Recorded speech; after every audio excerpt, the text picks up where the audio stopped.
Hey, train your plants every day. Jordan School coming at you from the STEM lab. Now, I wanted to show you my Excel system for my pattern calculator. I figured that would make a cool little YouTube video. And also,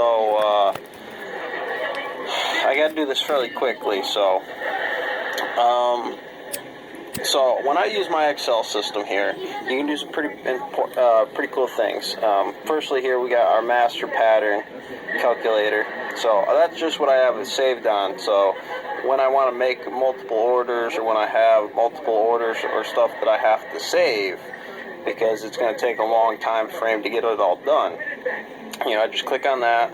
That's obviously going to open up everything. Shit. I have to do it like this. Yeah, I got one or two bugs left to do, but I got the main framework of it. Alright, so what I got here is what I have on the floor right now. So I'm just going to clear all this out. And this is usually easier with two hands.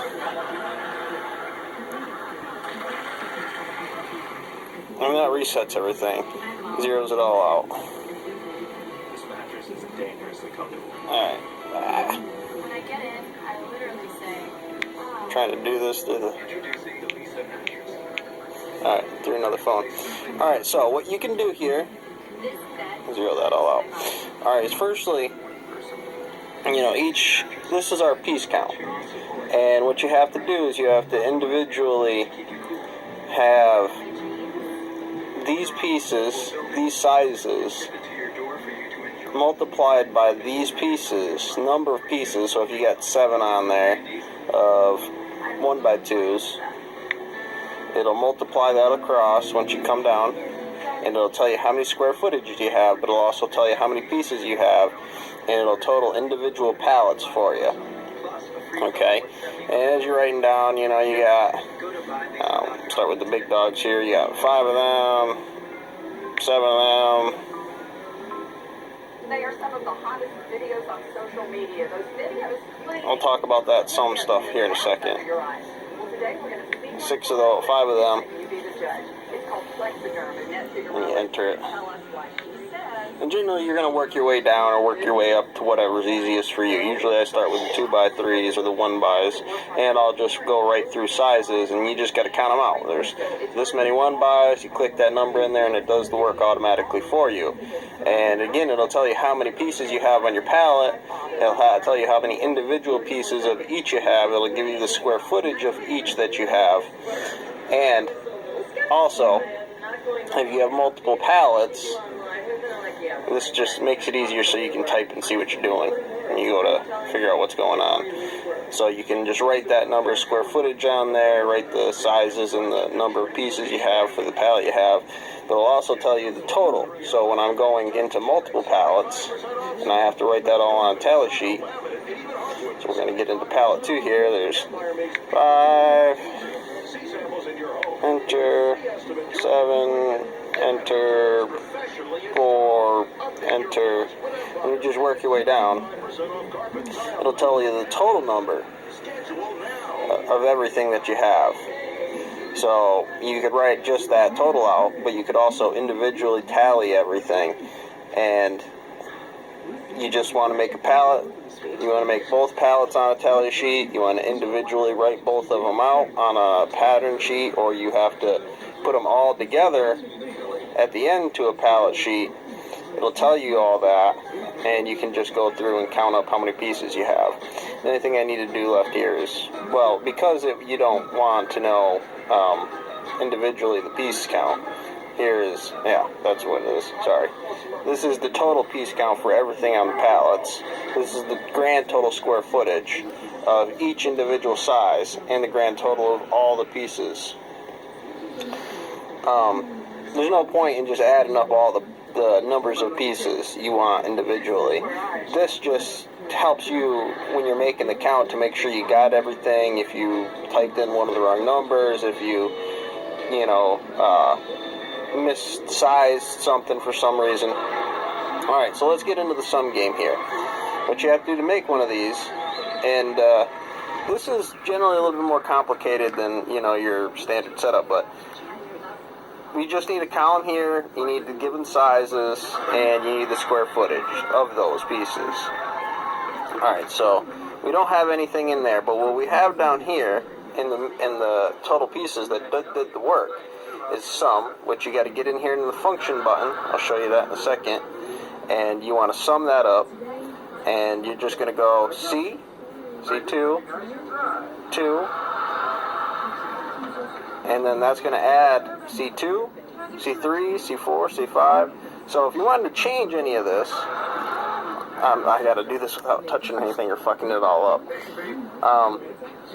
With this Excel, it'll come up, it'll say sum, number, and then it'll have a little comma, number. I just click on the back number, delete, until you get to just this little parentheses here, and then you just start clicking boxes. You click a box, and then you got to get into this, hit plus, hit the next box, plus, hit the next box. Physically touch it. Let's see if I can. Yeah. So, you know, once you got that, oh, come on. What I like to do is if I'm doing multiple columns of this, I'll have it pre-built.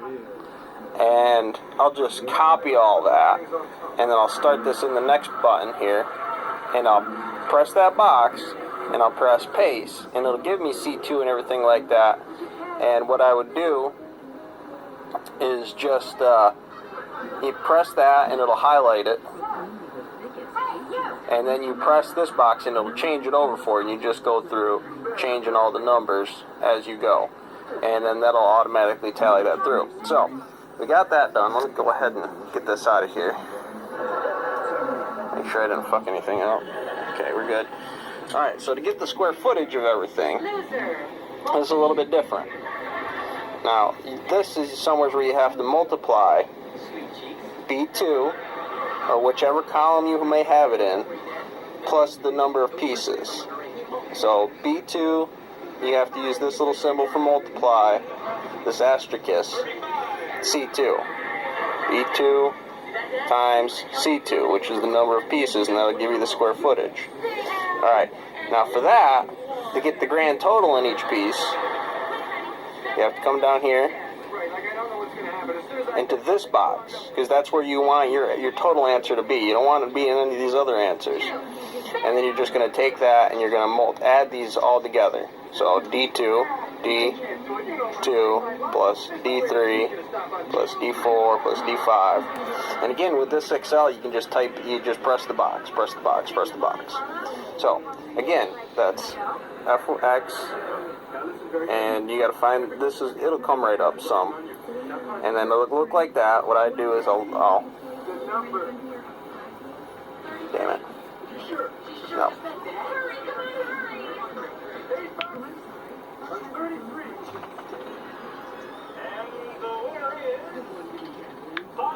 Damn it. Alright, so we gotta get to that.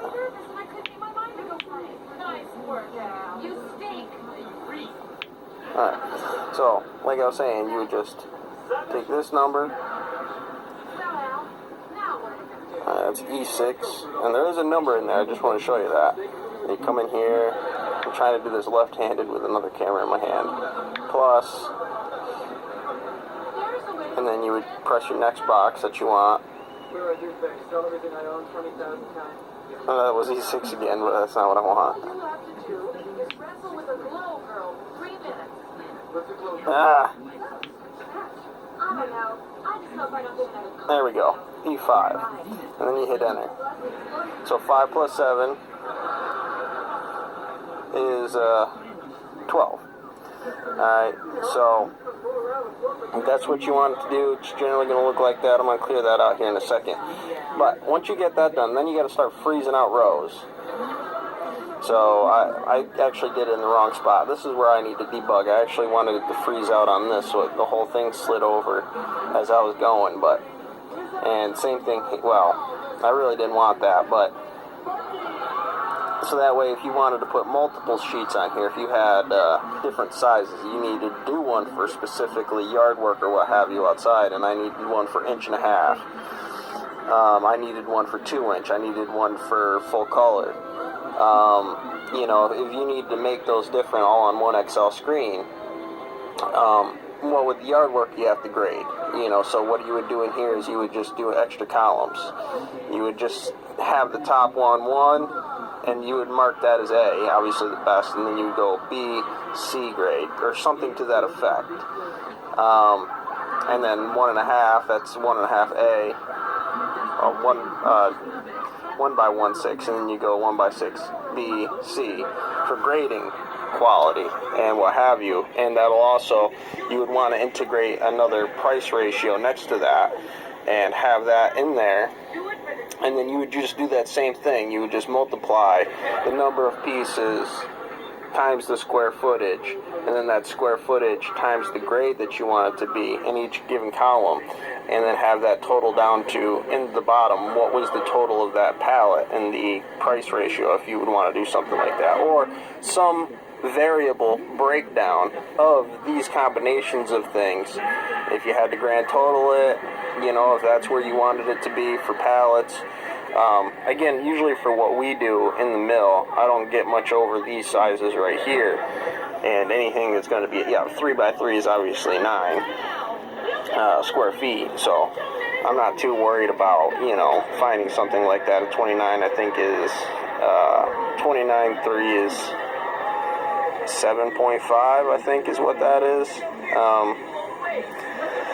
You know, and those are really the biggest sizes that you would need to do. And of course, you know, again, if you wanted to just generally figure out square footages, you could make any of these individual boxes have a function in it that serves some kind of purpose if you know how to set up the multiple of it, the addition factor or the multiple of it. If you had a given number and a given box into here because I had extra weird pieces or something like that, but I needed their square footage, you integrate what that square footage is, and then you would add it to a value over here that...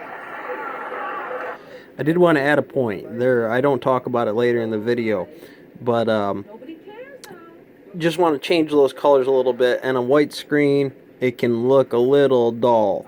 It's sometimes hard to separate those things, and again, when you freeze out certain rows to do certain things, you may want your master fixed to whatever that size is. When you're going through, you just enter, and it'll move down for you. And even if you enter into this next box, it'll take you down. It always goes down. So if you want to change over for some reason, you got to actually physically click over. But all right, to continue, change up the colors. You know, there's little fun things you can do to just make it a little easier on the eyes and for mechanics. All right, you would add it to a value of the square footages you already have, and you just multiply those two numbers together. Just give yourself free space. Just make the box. I'm going to integrate these two boxes into an addition system, and whatever two numbers I add are going to pump out over here, and it does all the work for you real fast. You just walk over to the pallet, you know, one of them, 3 of these, 6 of these, 6 of these, and it automatically does the work without having to dick around with looking at this or multiplying this on the calculator. It's pressing a lot of numbers. It can be problematic. And again, idiot checks it for you. So, there's 25 pieces on that pallet. You can read just 1, 2, 3, 4, 25, 30, 100. You know, if they're 1 by 1s or 1 by 2s. You know, if that's for some reason you need the square footage on that. Again, you could also. The next thing of this is your tally sheet. What's cool about this is, again, what you can do is you can just get into here. Save as this device, documents. See, and this is my master pattern, and I would just change the name to whatever order. Amherst, 175 square feet, M2 being the number of the piece. Then you save it, and you can also ship this off to the office. You can, make multiple prints of this. If you want to print it out a couple of times, you can save it on your hard drive, whatever the case may be. And again, you can adapt this to be yard, to be natural or grading capabilities, and it's Johnny on the spot once you got it built. If you can do some of the basic coding that's for it. And this is real. Okay, catch you on the next one.